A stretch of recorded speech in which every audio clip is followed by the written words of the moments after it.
The rain fell in sheets against the windows of the Ashford townhouse that November evening, each drop a small percussion against glass, already fogged with the chill of approaching winter.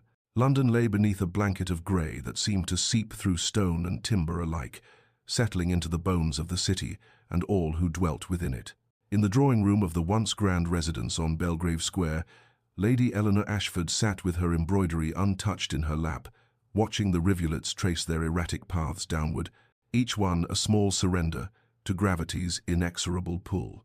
She was 24, an age that whispered of spinsterhood in the drawing-rooms of society, though her face retained the quiet beauty that had once prompted comparisons to Botticelli's Venus, pale, serene, touched with an otherworldly quality that seemed to hold her apart from the frivolous concerns of other young women. Her dark hair was dressed simply, without the elaborate curls that fashion demanded, and her gown, though well made, bore the subtle signs of having been turned and refreshed, and the silk not quite as lustrous as it had been 3 seasons prior. The house itself echoed this genteel decline. The gilt on the mirror frames had dulled, the carpet showed wear near the doorways, and the fire in the grate burned lower than comfort dictated, for coal had become an expense requiring consideration. Eleanor had watched her family's fortune ebb like tide retreating from shore, each year carrying away a little more of what had once seemed permanent and unshakable. Her father, Lord Ashford, had made unfortunate investments, a canal venture that had failed, a partnership in a shipping concern that had foundered both literally and financially. Her mother had passed 4 years earlier, taking with her the last true warmth the house had known, leaving behind a father who retreated into his study, and a daughter who had learned to shoulder burdens with the quiet dignity her mother had modelled. The sound of the front door opening, of voices in the hall, her father's and another, unfamiliar, pulled Eleanor from her reverie. She set aside the embroidery and rose, smoothing her skirts with hands that had learned not to tremble, though her heart had begun its anxious flutter. There was something in the quality of the voices, in the heavy tread of her father's footsteps, that spoke of finality. When Lord Ashford entered the drawing-room, his face was ashen, his cravat askew, and in his hand he carried papers that seemed to weigh more than their physical substance could account for. "Eleanor," he said, and his voice cracked on her name like ice breaking on the Thames. "My dear girl, I fear I have brought us to ruin. But before our lover's fate is revealed, subscribe so you never miss a chapter of romance and scandal. Now, let's begin." The Duke of Thornfield arrived at the solicitor's offices on a Tuesday morning, when frost still clung to the windows like crystalline lace, and London held its breath beneath a sky the colour of pewter. Adrian Blackwood was a man whom society had long since ceased trying to warm, for he moved through the world with the impenetrable chill of winter itself. At 32, he possessed the kind of austere handsomeness that painters favoured for portraits of medieval saints, all sharp planes and severe angles, dark hair kept ruthlessly controlled, eyes of such pale grey they seemed almost colourless in certain lights, like ice over deep water. He wore his title as he wore his perfectly tailored coat, with absolute correctness and no apparent pleasure. They called him the Ice Duke in the drawing-rooms and gentlemen's clubs, spoke of how he had not smiled since his mother's death 2 years prior, how he moved through ballrooms like a ghost, dancing only when duty demanded, and speaking only when silence would constitute rudeness. His estates were impeccably managed, his business ventures coldly brilliant, his person entirely unapproachable. When he entered the panelled room where Lord Ashford and the solicitors waited, the very air seemed to drop several degrees. Eleanor had been summoned to attend, though she understood she was not expected to speak, merely to be observed, assessed, and if found adequate, acquired. She sat with her hands folded in her lap, her spine straight, her face composed into the serene mask she had perfected over years of enduring society's subtle cruelties. Adrian's gaze swept over her once, thorough and dispassionate as a botanist examining a specimen, and she felt the clinical nature of that assessment like a chill wind against her skin. He took his seat across the mahogany table, and the solicitors began their recitation of terms. Lord Ashford's debts would be assumed. The Ashford family would retain their townhouse for Lady Eleanor's father's lifetime. A generous settlement would be provided for the lady herself, and in return, the Duke would acquire a wife of appropriate breeding to provide him with the heir his title required. Nementa. The words echoed in the high-ceilinged room. Assume, acquire, require the vocabulary of commerce rather than matrimony. Adrian listened without expression, his pale eyes occasionally drifting back to Eleanor as one might glance at a painting being offered for purchase, considering whether it would suit the space intended for it. "The lady understands the nature of this arrangement?" he asked finally, his voice deep and precisely modulated, devoid of warmth. "She does, Your Grace," Lord Ashford answered, and Eleanor felt the shame of being spoken for, even as she understood the necessity. Adrian nodded once, a gesture of acknowledgement rather than approval. "Then we are agreed," he said, and reached for the pen to sign away his freedom and hers in strokes of ink, as black and final as a funeral shroud. 3 days after the signing of the documents, Eleanor was summoned to meet the Duke at his London residence, an imposing structure on Grosvenor Square that seemed to reject the very notion of welcome. The butler who admitted her moved with the hushed efficiency of one accustomed to a household where laughter had been banished, and Eleanor found herself conducted through halls lined with portraits of Blackwood ancestors who stared down with expressions ranging from stern to severe, as though disapproval had been bred into the family bloodline along with their distinctive pale eyes. Adrian received her in his study, a room of dark wood and leather that smelled of old books and beeswax, where the fire burned low and seemed to provide light without warmth. He stood as she entered, observing the proprieties with mechanical precision, and gestured to the chair before his desk. Eleanor sat, her back straight, her hands folded, and waited for him to speak first, as custom demanded. When he did, his words fell like stones into still water, creating ripples that would alter everything they touched. "Lady Eleanor," he began, his tone as neutral as if discussing agricultural yields, "I believe it necessary that we establish clear understanding between us from the outset. This is merely a marriage of convenience. I require an heir, you require security. Let us not pretend otherwise. I do not offer you affection, nor do I expect it in return. We shall maintain separate chambers, meet for meals when social obligations demand it, and otherwise pursue our own interests within the bounds of propriety. Your duties will be to manage the household, appear at my side when required, and provide the necessary heir. In return, you will want for nothing materially, and will have the protection of my name. Is this acceptable to you?" Eleanor had known, of course, that this was the nature of their arrangement, but hearing it spoken with such brutal clarity, such complete absence of any gentle pretense, struck her with unexpected force. She met his pale eyes, those eyes that seemed to look through her rather than at her, and found her voice steady when she spoke. "It is acceptable, Your Grace," she said quietly, and watched something flicker in his expression, too quick to name surprise perhaps, or was it disappointment, before the mask of ice descended once more. "Very well," he replied, and rose to indicate the interview had concluded. The engagement was announced in the Times the following morning, and by afternoon, every drawing-room in London hummed with speculation. The Ice Duke to marry at last, and to Lord Ashford's daughter no less. The arrangement was transparent as glass, charity dressed in the guise of matrimony, a business transaction masquerading as a love match. Eleanor endured the congratulations that felt like condolences, the pitying glances, the whispered observations about how pale she looked, how composed, how very much like a martyr proceeding to her fate with admirable fortitude. The weeks preceding the wedding passed in a blur of fittings and arrangements that felt less like preparation for a new life than rehearsal for a performance in which Eleanor had been cast without audition.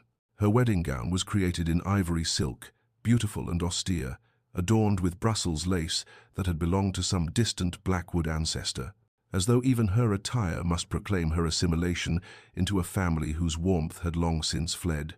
She stood for hours while the modiste pinned and tucked, transforming her into an appropriate ornament for a duke's collection, and found herself thinking of her mother, who had married for love and had been radiant even in her final days, sustained by the memory of that love, like a flame that refused to gutter.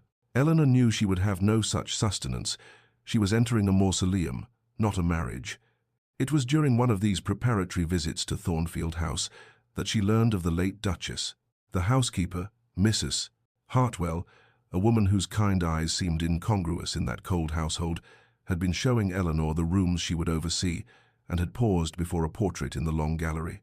"The late Duchess," she said softly, and Eleanor found herself gazing at a woman of perhaps 50, with warm eyes and a smile that seemed to illuminate the canvas from within. "She passed 2 years ago this winter. The house has not been the same since, my lady, nor has his grace." Eleanor studied the portrait, this woman who had somehow produced a son of such chilling reserve, and felt an unexpected kinship with someone she would never know. "She was beloved, I gather?" Eleanor asked. "Oh yes, my lady. The very heart of this house. His grace was different then. Before, Mrs.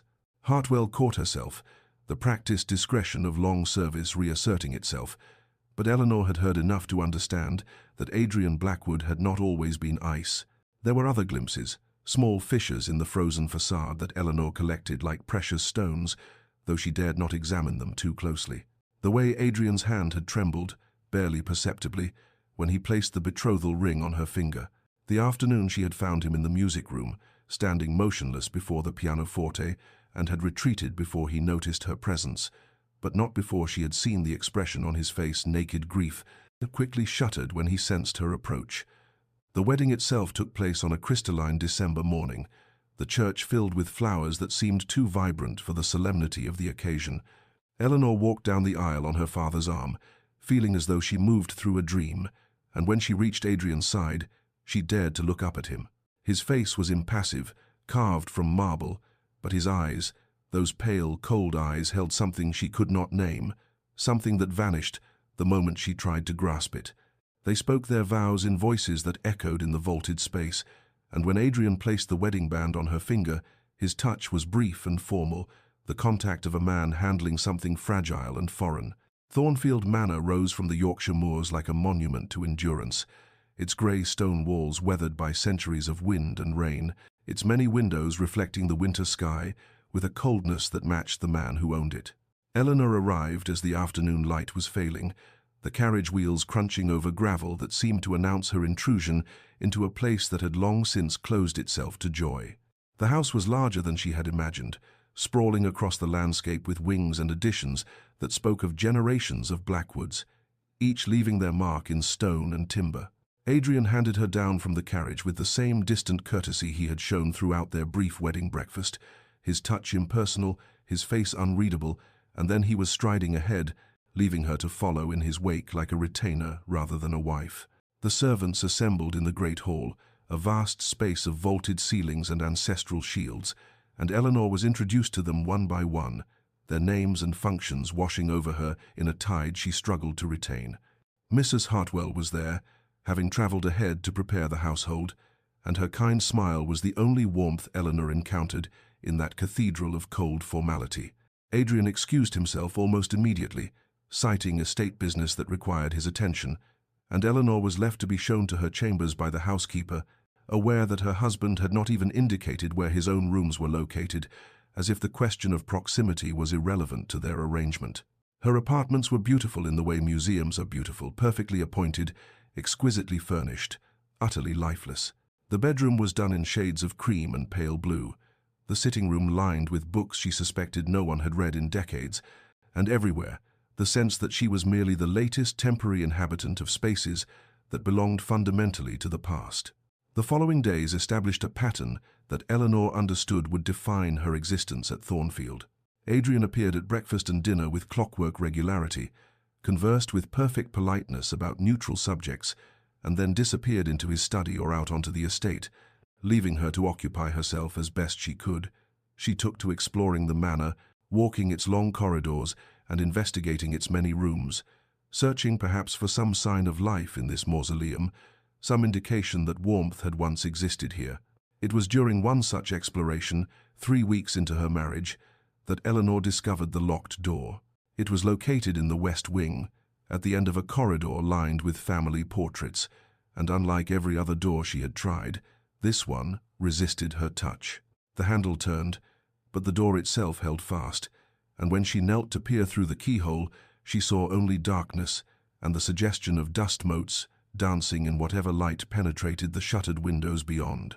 "Those were Her Grace's chambers," came Mrs. Hartwell's voice behind her, gentle but firm. "His Grace keeps them locked. No one enters there, my lady, not since the Duchess passed."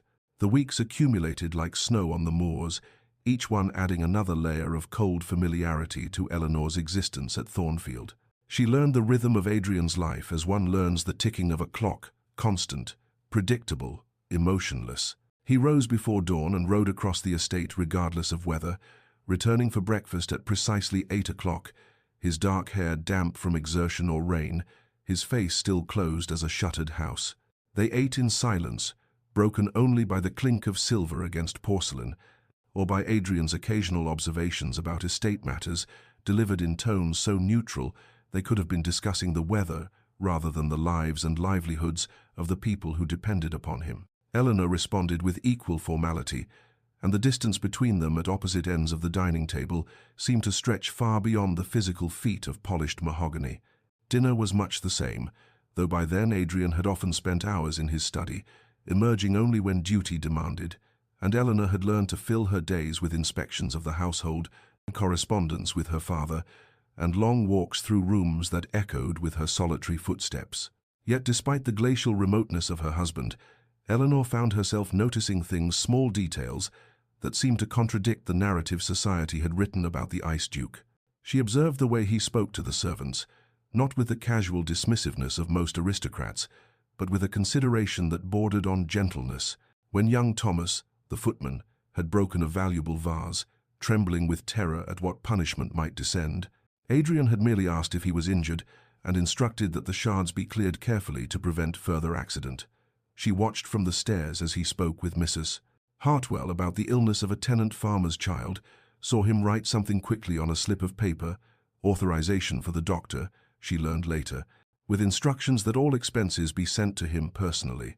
These glimpses of something beneath the ice confused Eleanor, made her wonder what had frozen a man who seemed, in unguarded moments, capable of warmth. She noticed, too, his hours in the library, that sanctuary he retreated to most evenings while she sat alone in the drawing-room with her needlework. Once, passing by the door he had left slightly ajar, she had glimpsed him standing before the shelves, a book open in his hands, his face transformed by an expression of such profound sorrow that she had retreated quickly, feeling as though she had witnessed something too private for her eyes. And there was the portrait in the long gallery, the one of his mother that Mrs. Hartwell had shown her. Eleanor observed that Adrian's path through the house never took him past it, that he altered his route to avoid that corridor entirely, as though the painted eyes of the woman who had loved him were too painful to meet. The storm arrived on a January night when the wind howled across the moors like something wild and wounded, rattling the ancient windows of Thornfield and sending snow against the glass in waves that obscured the world beyond. Eleanor had been caught in the early edge of it during her afternoon walk, determined to escape the suffocating stillness of the house, and had returned chilled to the bone, her thin pelisse soaked through, her teeth chattering despite her attempts to appear unaffected when she encountered Adrian in the hall. He had frowned, the first genuine expression she had seen cross his face in weeks, and opened his mouth as if to speak, but she had hurried past him to her chambers, unwilling to endure a lecture on her foolishness.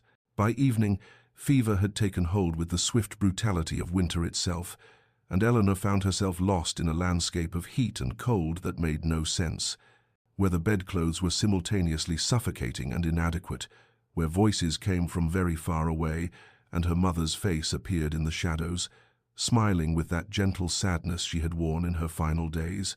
She was aware, dimly, of Mrs. Hartwell's worried presence, of the doctor being summoned through the storm, of hands pressing cool cloths to her burning forehead. But what penetrated the fever's fog most clearly was the voice, Adrian's voice, stripped of its usual careful control, speaking her name with something that sounded almost like fear. "Eleanor, Eleanor, can you hear me?"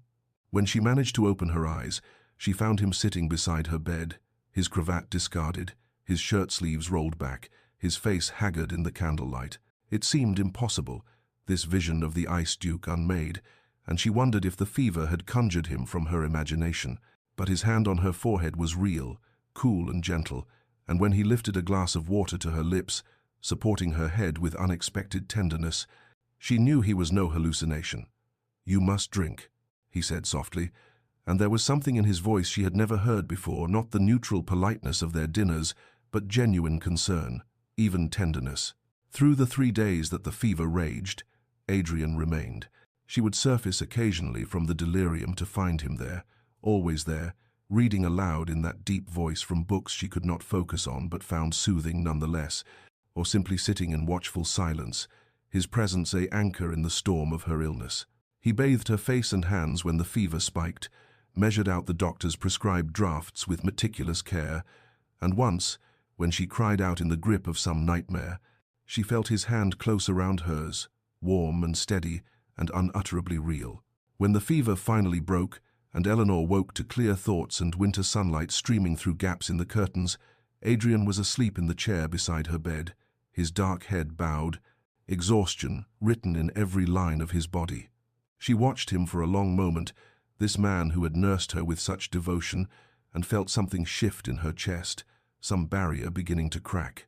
But when he woke and saw her watching him, the mask descended once more, swift and complete as a curtain falling. He rose, inquired after her health with careful formality, and withdrew, leaving Eleanor to wonder if those 3 days had been fever dream after all. As February softened into March and the snow began its reluctant retreat from the moors, Eleanor found herself restored to health, but changed in ways she could not fully articulate. The fever had burned away some protective layer, leaving her more aware of the currents beneath the surface of her strange marriage, more attuned to the silent suffering of the man who shared her home yet remained a stranger. She could not return to passive acceptance, to merely haunting the manor's corridors like another ghost among many. When she approached Adrian about organizing the estate's charitable works, something she had learned the late Duchess had once overseen. He had looked at her for a long moment with those pale, unreadable eyes before giving his consent with a single nod. "Do as you see fit, Lady Thornfield," he had said, using her title for perhaps the first time. And Eleanor had heard in those words both permission and distance, as though he sought to keep her occupied and thereby safely removed from whatever fortress he maintained around his heart. But the work brought Eleanor into contact with the people of Thornfield in ways she had not anticipated, and through them she began to piece together the story of the woman whose locked chambers haunted the West Wing and whose absence had transformed a warm man into ice. Mrs. Hartwell proved an invaluable ally, accompanying Eleanor on visits to tenant families and speaking freely now that Eleanor had demonstrated genuine interest in their welfare. "The old Duchess," the housekeeper said one afternoon as they walked back from the village, "she had a way of making everyone feel seen, if you understand my meaning, my lady, not just noticed, but truly seen. His Grace was devoted to her, they were uncommonly close, as mothers and sons go. He would tell her everything, seek her counsel on all matters. She was his compass, you might say." The portrait Eleanor had seen captured only a fraction of the woman's warmth, she learned. The tenants spoke of her with a reverence that bordered on adoration, how she had established the school in the village, how she had personally tended the sick during an outbreak of influenza, how her laughter had echoed through Thornfield's halls and made even the grey stone seem less forbidding. And then, 2 years ago, while Adrian had been away in London attending to parliamentary duties, she had suffered a sudden apoplexy and died within hours, too quickly for word to reach him, too swiftly for goodbyes. "He came home to find her already in the ground," Mrs. Hartwell said quietly, her eyes moist with remembered grief. "Something broke in him that day, my lady. He locked away her rooms, forbade anyone to speak of her in his presence, and became, well, you know what he became. As if he thought that by feeling nothing, he could avoid feeling the pain of losing her." Spring arrived hesitantly on the Yorkshire moors, and with it came a subtle transformation in the dynamic between Eleanor and Adrian that neither acknowledged but both felt, like the first warmth in air that has been frozen for months. It began one evening when Eleanor, passing the library on her way to her solitary drawing-room exile, heard Adrian's voice from within, not speaking, but reading aloud, and she realized with a start that he was reading poetry, his deep voice giving life to Wordsworth's verses with an emotion she had never heard him express in ordinary speech. She paused at the threshold, and he looked up, caught in the act of being something other than ice, and for a moment she thought he would shut the book and dismiss her with polite formality. Instead, after a pause that stretched like a held breath, he said, "Would you care to join me, Lady Thornfield? The fire is warm, and the evening long." It became, by unspoken agreement, their ritual. Each evening after dinner, they would repair to the library, that room of leather and old paper that smelled of knowledge and time, and occupy opposite chairs before the fire. At first they maintained silence, Eleanor with her needlework, Adrian with his books, But gradually words began to bridge the distance between them. Careful words at first, neutral observations about the estate or the weather, but slowly, incrementally, deepening into something more substantial. Adrian spoke of the history of Thornfield, of ancestors whose portraits lined the halls, and Eleanor began to understand that he carried the weight of generations. That duty was not merely an abstract concept, but a living presence that shaped his every decision. She, in turn, spoke of her love of literature, of how books had been her companions during lonely years of watching her family's decline, and she saw something flicker in his eyes, recognition perhaps, or kinship. He began to ask her opinions on matters of estate management, listening with genuine attention when she suggested improvements to the school or expansions to the charitable programs, and Eleanor felt the novel sensation of being valued for something beyond her bloodline or her ability to produce an heir. Small gestures accumulated like coins in a collection box, each one insignificant alone but together forming something of worth. Adrian began leaving books he thought she might enjoy on the table beside her chair. Eleanor ensured his favorite brandy was always available in the library. He asked about her father's health and seemed genuinely relieved when she reported improvement. She noticed when he seemed particularly burdened and would read aloud passages that might offer comfort or distraction. One evening, when rain lashed against the windows and thunder rolled across the moors, Adrian spoke suddenly into their comfortable silence. "You remind me of her sometimes. My mother, the way you listen, as if you truly hear what is being said beneath the words." Eleanor looked up from her embroidery to find him watching her with an expression that was almost vulnerable, and her heart constricted with understanding of what it cost him to make even that small revelation. The morning was unusually bright for April, sunlight streaming through the tall windows of the morning room where Eleanor had taken to arranging flowers from the estate's waking gardens, a task she had assumed, not from duty, but from the simple pleasure of bringing life and color into rooms that had been gray for too long. She was reaching behind the ornate console table to retrieve a fallen bloom when her fingers brushed against something small and metallic wedged in the narrow space between furniture and wall. Drawing it out, she found herself holding a key old iron, its bow elaborately wrought in a design that spoke of an earlier century. Eleanor turned it over in her palm, feeling the weight of it, the cool solidity, and something in her chest tightened with premonition even before conscious thought caught up with intuition. She knew, somehow, what door this key would open, though how it had come to be behind the console table was a mystery that would remain unsolved.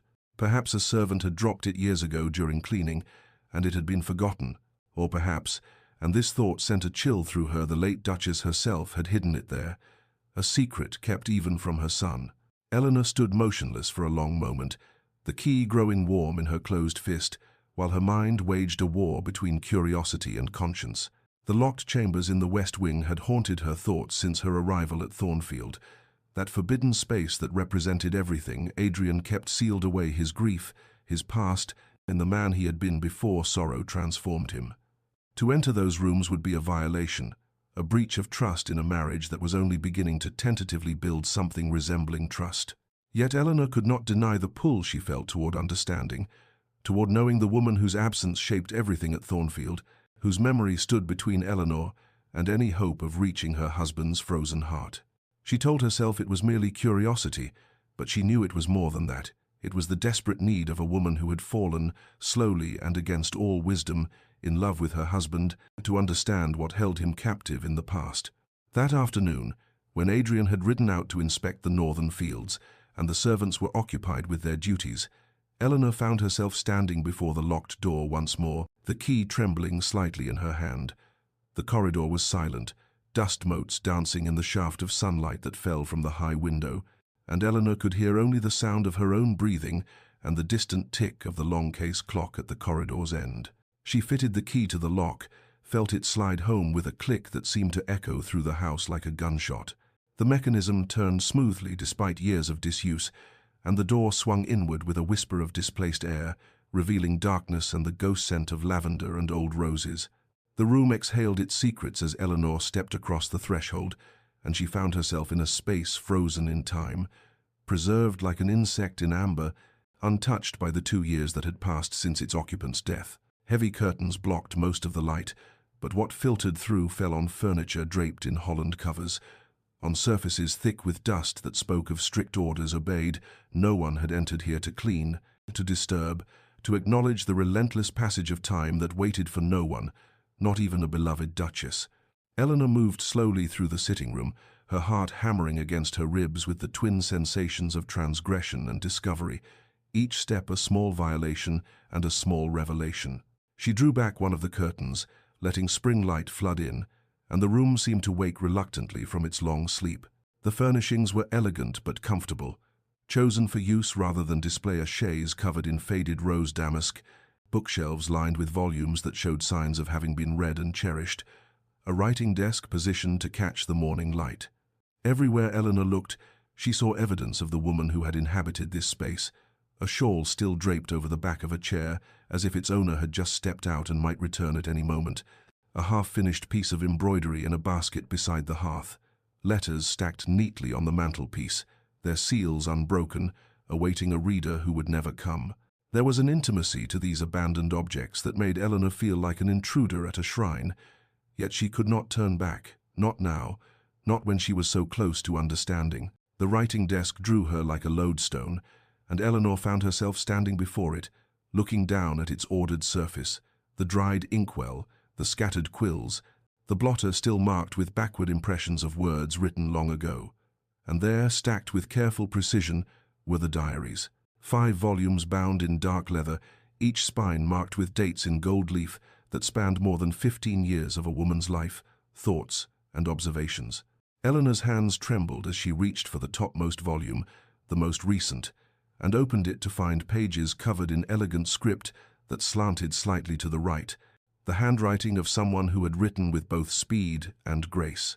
The entries were dated, the last one written 3 days before the Duchess's death, and Eleanor felt the weight of holding someone's private thoughts, their unguarded reflections meant for no eyes but their own. Every moral principle she had been raised with screamed against reading these intimate pages, against violating the privacy of the dead and the grief of the living. Yet, as her eyes fell on the first lines, "Adrian writes that he will return next week. I must finish my arrangements before then, for time grows short, and there is still so much to do," Eleanor knew, with a certainty that both shamed and compelled her, that she would read every word. Eleanor became a thief of memory, stealing moments when Adrian rode out or closeted himself in his study to slip into the West Wing and lose herself in the world contained within those leather-bound volumes. She read with the curtains drawn against discovery, dust motes dancing in the thin shafts of light that penetrated the gloom, and with each page, the woman whose chambers these had been grew more vivid, more present, until Eleanor felt as though she could almost hear her voice speaking the words her hand had written. The Duchess Catherine, Eleanor learned, for she had signed entries with her given name in moments of particular emotion, wrote with clarity and warmth, her observations about estate life and society, interspersed with deeper reflections on philosophy, literature, and the nature of love itself.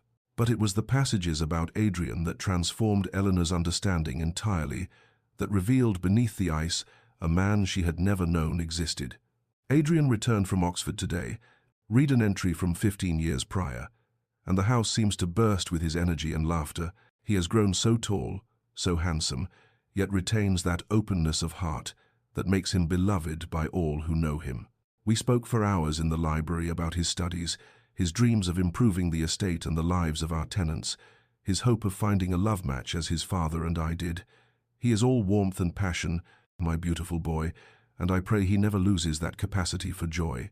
Eleanor's hands shook as she read these words, trying to reconcile them with the frozen man she had married, the one who moved through life as though feeling itself were a weakness to be conquered. She read on, following Adrian through the years, his warm letters to his mother when away in London, his genuine care for those who depended upon him, his romantic nature that had led him to refuse several advantageous matches because he insisted, with youthful idealism, that he would marry only for love. And then came the entry that explained everything, written in script that wavered with emotion. The scandal has broken, and my heart breaks with it. Adrian loved her so completely, so trustingly, and she has betrayed him in the most public, most humiliating way possible, eloped with his closest friend, taking with her not only Adrian's heart, but his faith in humanity itself. He has locked himself away, refuses all comfort, and when I finally persuaded him to see me, the look in his eyes, "Oh, my dear boy, what have they done to you?" The warmth is gone, replaced by ice, and I fear I am watching my son die while still breathing. The later entries chronicled Catherine's growing concern as Adrian rebuilt himself into something harder, colder, protected against ever feeling such pain again.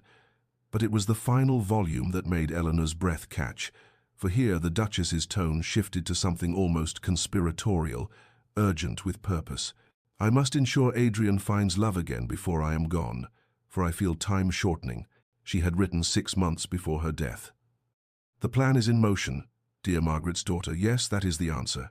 Eleanor read through tears that blurred the elegant script, the revelation unfolding with the terrible clarity of truth that has been hidden, but never truly absent.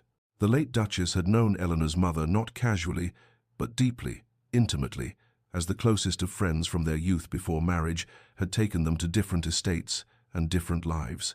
The diaries spoke of letters exchanged over decades, of visits when possible, of a friendship that had sustained both women through the trials of their respective positions. Margaret writes that her situation grows dire, Catherine had noted 3 years prior, and my heart aches for her, watching her decline while knowing her family's fortune declines with her health.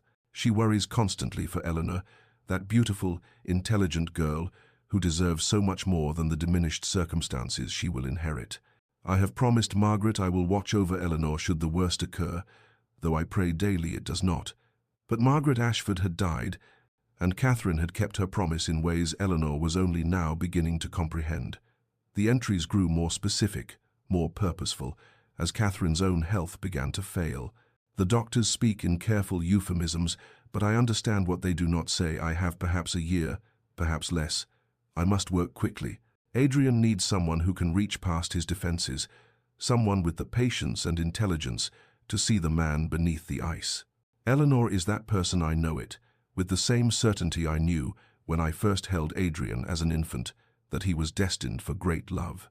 She has her mother's gentle strength, her capacity for enduring devotion. Eleanor discovered that Catherine had quietly orchestrated the financial connections that would ensure Lord Ashford's debts eventually came to Adrian's attention, had carefully planted suggestions with solicitors, had even specified in her private instructions sealed letters delivered after her death, the exact terms that should be offered. It was manipulation of the most benevolent kind, a dying mother's desperate attempt to save her son from the frozen wasteland he had made of his life. "I will not live to see them wed," Catherine had written in one of her final entries, her handwriting showing the tremor of failing strength.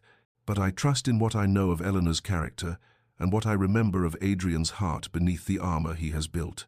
She will heal him.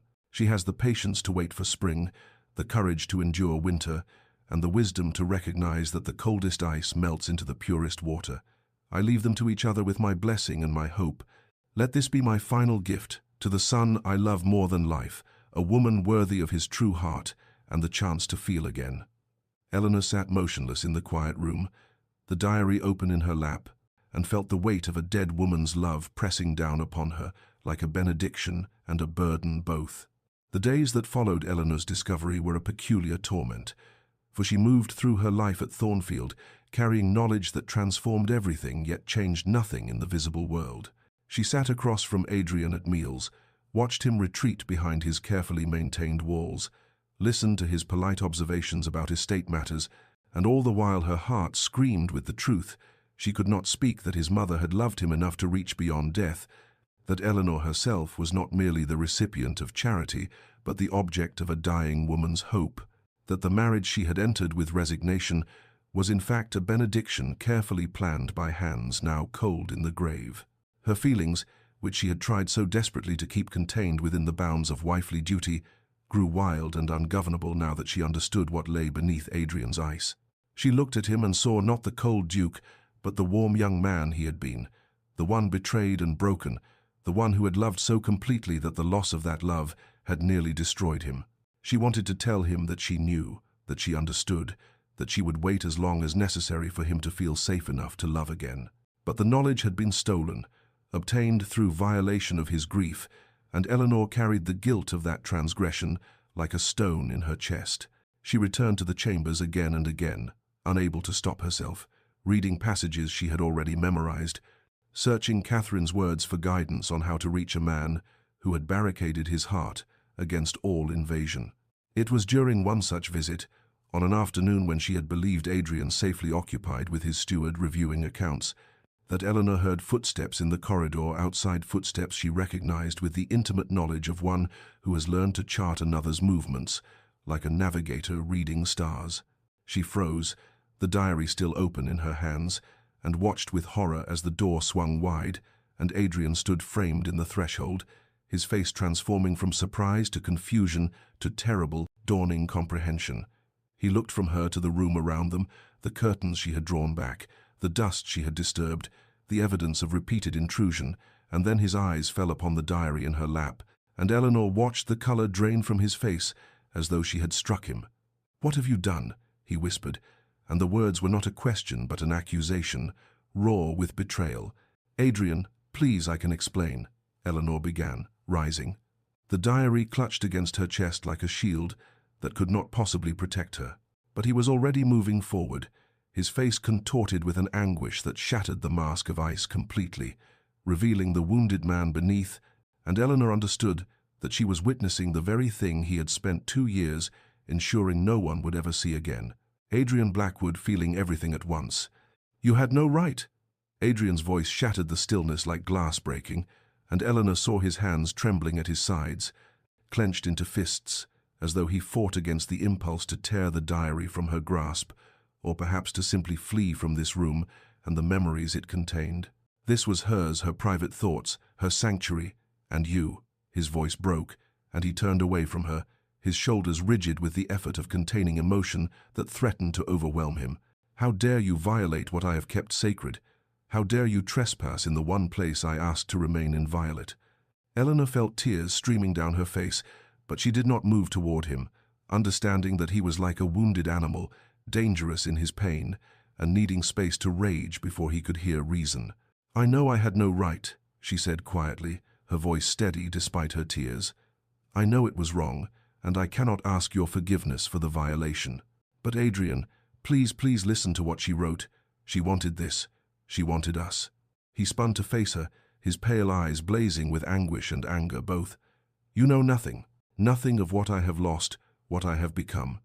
I kept my distance from you precisely to spare you from this, from me, from the broken shell of a man I am now. I gave you my name, my protection, my wealth. But I could not give you what I no longer possess the capacity to love, to feel, to be anything but this hollow mockery of what I once was.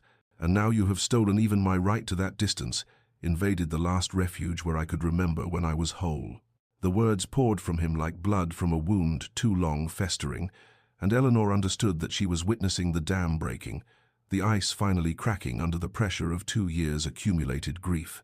She moved closer, slowly, carefully, the diary open in her hands.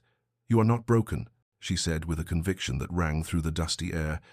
"You are grieving, and your mother knew she understood what you needed, Adrian. Listen." She began to read, her voice clear and unwavering, the Duchess's words filling the space between them. "Adrian needs someone who can reach past his defenses, and someone with the patience and intelligence to see the man beneath the ice. Eleanor is that person. She will heal him.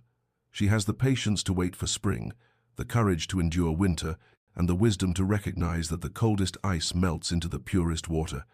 Adrian's face crumpled, and Eleanor watched as he sank into the chair his mother had once occupied, his hands covering his face, his body shaking with sobs he had not permitted himself in 2 years.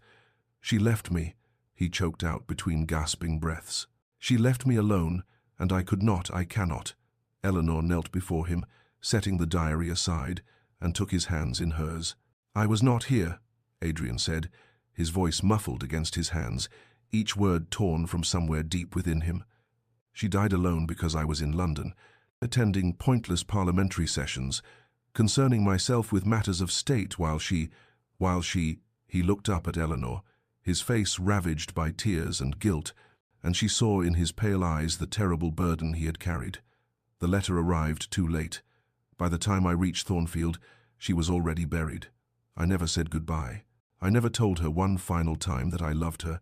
I never asked her forgiveness for not being here when she needed me most. Eleanor's hands tightened around his, her own tears falling freely now. Adrian, she knew you loved her. Every word in these diaries speaks of her certainty of your love, and she forgave what needed no forgiveness you could not have known, could not have prevented what happened. But he was shaking his head, the words continuing to spill out, as though a floodgate had been opened that could not be closed. I lost Caroline to betrayal, lost my faith in love itself, and then I lost my mother, the only person who still believed I could be healed, who saw past the ice to the man I used to be. And I could not bear it, Eleanor. I could not survive another loss. So I froze everything, felt nothing, kept everyone at such distance that loss would be impossible because connection was impossible. He looked at her then with such naked vulnerability that Eleanor's heart constricted. When I married you, I told myself it was merely arrangement, that I could maintain the walls, that I could keep you safe from the wasteland I had become.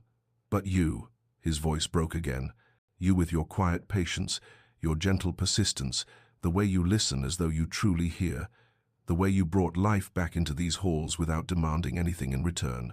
You terrified me, Eleanor, because I felt the ice beginning to crack, and I knew that if I let myself care for you, if I let myself love you, I would be vulnerable again to the kind of pain that destroys. Eleanor drew a shuddering breath, gathering her courage, and spoke the truth she had been too afraid to acknowledge even to herself. I love you, Adrian, she said, her voice trembling but clear.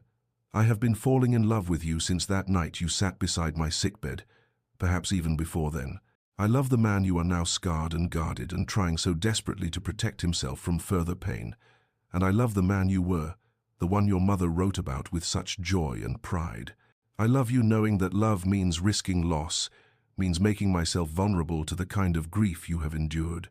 But your mother was right. I would rather endure winter knowing spring might come than live in perpetual autumn, neither cold enough to freeze nor warm enough to bloom. Adrian stared at her, something crumbling in his expression, the last walls falling away. I am so afraid, he whispered.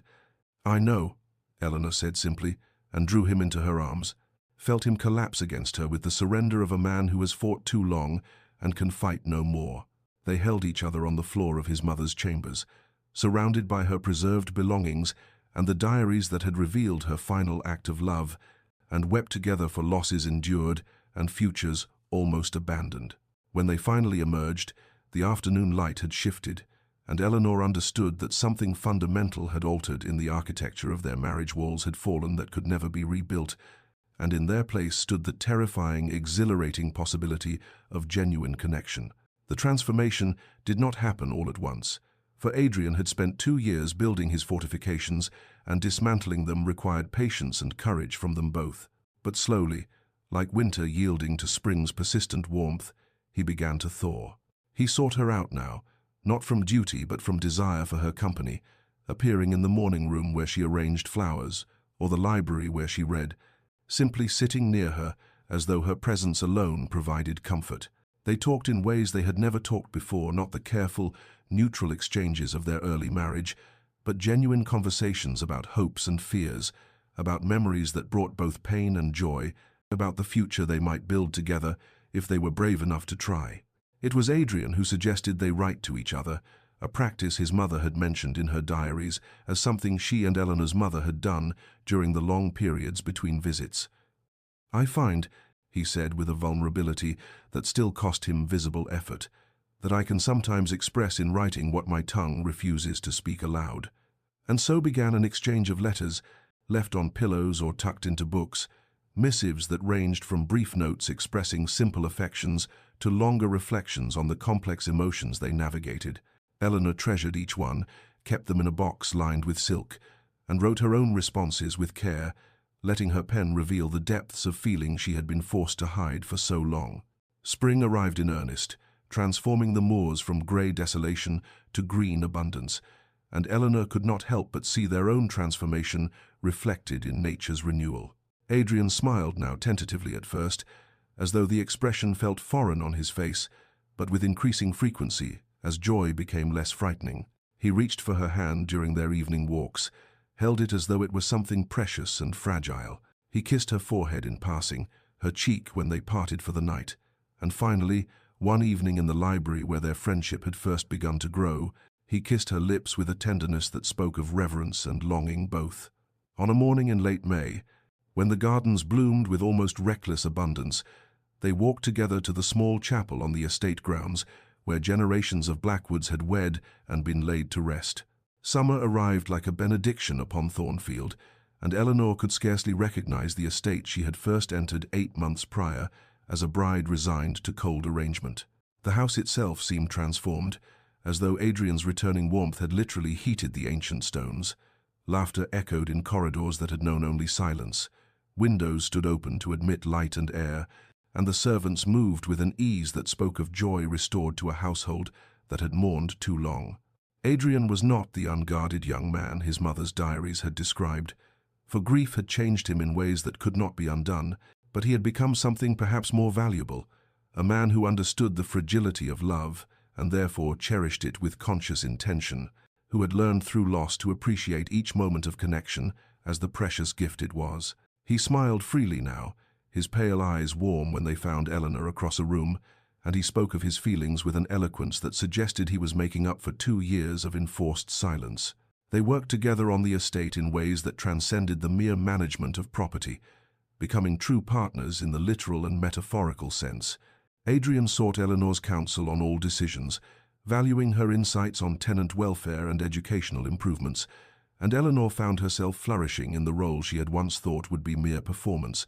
They expanded the village school, established a lending library, created employment programs for those in need, and in these endeavors, Eleanor saw the man Adrian would have become had tragedy not intervened. The compassionate visionary lord his mother had raised him to be, now tempered by an understanding of suffering that made his compassion more profound.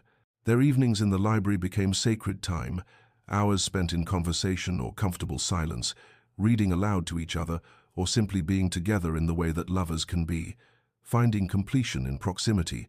Adrian had moved his chambers to adjoin Eleanor's, the connecting door between them now always open, symbolic of the walls that had fallen and would not rise again.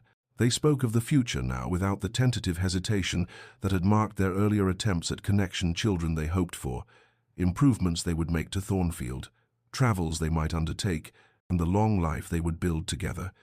It was on an August evening, when the air hung heavy with the scent of roses and the last light gilded the moors with gold, that Eleanor told him. They were walking in the gardens his mother had designed, and Eleanor had been gathering courage all day, uncertain how to voice news that filled her with joy and trepidation both. Finally, she simply took his hand and placed it against her still flat abdomen and said, "There is someone who wishes to meet you, though it will be some months yet before the introduction can be made."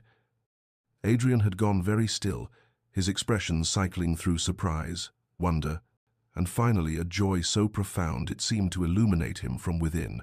3 autumns had passed since that spring when walls had crumbled and hearts had opened, and Thornfield Manor had become something its ancient stones had perhaps never witnessed, a house filled with laughter, warmth, and the particular chaos that accompanies young children discovering the world. Eleanor stood at the window of the morning room, her hand resting on the swell of her belly where their 3rd child grew, and watched as Adrian chased their daughter Catherine across the lawn, the little girl's delighted shrieks carrying on the September breeze. Their son, James, barely walking, toddled after them with the determined concentration of one newly mastered of his own legs, and Eleanor's heart swelled with a happiness so complete it sometimes frightened her with its intensity, as though joy this profound must surely be borrowed from some future sorrow. But she had learned, through Adrian's transformation and her own, that love required the courage to be vulnerable, to accept happiness without waiting for the other shoe to drop. The portrait of the late Duchess Catherine now hung in the great hall, where all who entered Thornfield would see it first, her warm eyes watching over the house she had loved, her smile seeming to bless the life that bloomed within these walls. Adrian had personally overseen its placement, and he spoke of his mother often now to their children, ensuring they would know the grandmother who had loved them before they were born, who had orchestrated their very existence through her final act of devotion. Her chambers were no longer locked, but had been transformed into a nursery where little Catherine slept, surrounded by the gentle presence of the woman whose name she bore. The diaries remained, but they had moved to the library, and Adrian and Eleanor read them together now, no longer a source of guilt or pain, but a treasured record of wisdom and love. Just that morning, before the children had woken, they had sat together in their usual chairs, and Adrian had read aloud one of his mother's passages. Love is not the absence of fear, but the choice to remain present, despite it. The heart that has been broken and healed is stronger than one that has never known fracture, for it understands its own resilience. Adrian had looked up from the page, his pale eyes bright with emotion, and said, "She was right about everything. About you. About us. About the fact that ice, no matter how thick, it will always yield eventually to patient warmth."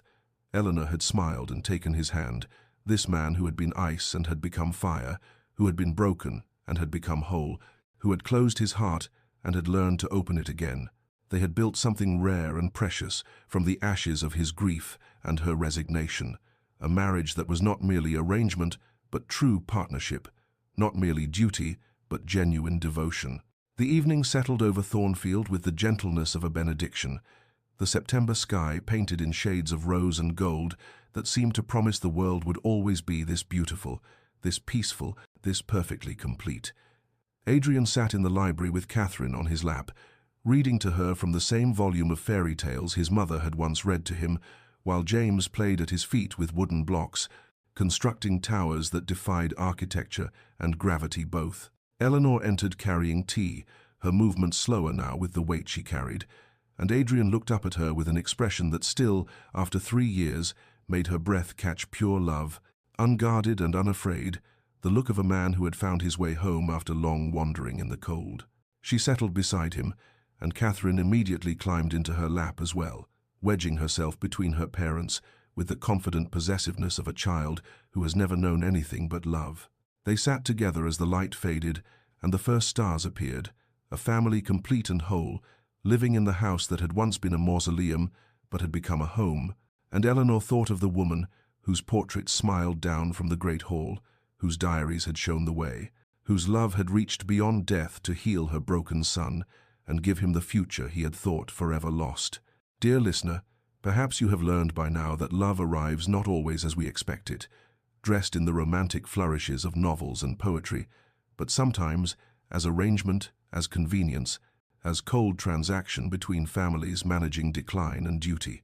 Yet beneath the surface of even the most pragmatic unions, there can lie seeds of genuine devotion, waiting for the right conditions to bloom, patience like water, courage like sunlight, and time like the turning of seasons that cannot be rushed, but will not be denied. Adrian and Eleanor's story reminds us that those who love us work for our happiness in ways we may never fully comprehend, that sometimes the greatest acts of devotion are the quiet orchestrations that bring together hearts that need each other, even when those hearts do not yet know their own need. A mother's dying wish, a carefully preserved diary, a key left where it might be found. These were not accidents but intentions, love reaching forward into a future she would never see, trusting that patience and truth would ultimately prevail over grief and fear. Look beneath surfaces, dear one, for the world is rarely as cold as it first appears. The person who seems unreachable may simply be protecting a heart too wounded to risk further breaking. The arrangement that feels like resignation may be the very thing that saves you, and time, that most patient of healers, will reveal what force and urgency never could. That ice, no matter how thick, cannot withstand the persistent warmth of genuine love. May you find the courage to wait for spring, the wisdom to see beneath winter's harsh exterior, and the faith to trust that those who love you, whether living or passed beyond, work always for your ultimate joy. May your own heart, whether frozen or flourishing, find its way home. Rest well, dear listener, and remember the coldest ice melts into the purest water, and every ending contains within it the seeds of new beginning. This story was brought to you with love. If it touched your heart, please like, subscribe, and share it with someone who needs to hear that patience and love can heal even the deepest wounds. Until we meet again in another tale, may your days be warm and your nights peaceful.